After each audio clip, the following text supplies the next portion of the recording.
추석 연휴가 끝나고 정치권은 국회 정상화를 위한 협상을 재개할 것으로 보입니다. 하지만 3자 회담 결렬에 대한 책임 공방이 여전히 가시지 않고 있어 정기국회 공전이 더 길어질 것이라는 우려도 나오고 있습니다. 국회 취재기자 연결합니다. 박기영 기자. 네, 박기현입니다.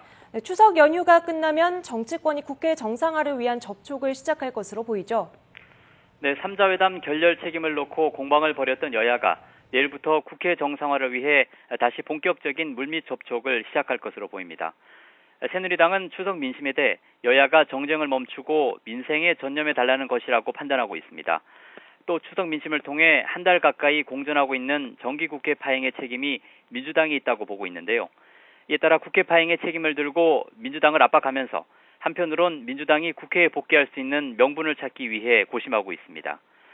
하지만 민주당의 입장은 여전히 강경합니다. 추석 민심을 통해 국정원 개혁과 민주주의 수호에 대한 국민들의 열망이 크다고 판단하고 공세를 강화해 나간다는 입장인데요. 특히 3자 회담이 결렬된 뒤 내부에서는 강경론이 힘을 얻는 상황이어서 향후 전국 정상화에 대해 부정적인 전망이 많습니다. 하지만 여야 모두 정기국회 공전 장기화에 따른 부담이 큰 만큼 조만간 의사 일정에 합의할 것이라는 관측도 나오고 있습니다. 일단 민주당 지도부는 오늘 의원들을 만나 의견을 듣고 내일은 의원총회도 열면서 향후 투쟁 방향과 수위를 정할 계획입니다. 또 새누리당도 절충안을 만들기 위한 협상에 적극적으로 나설 것으로 전망되면서 이번 주가 국회 정상화의 분수령이 될 것으로 보입니다. 지금까지 국회에서 YTN 박기현입니다.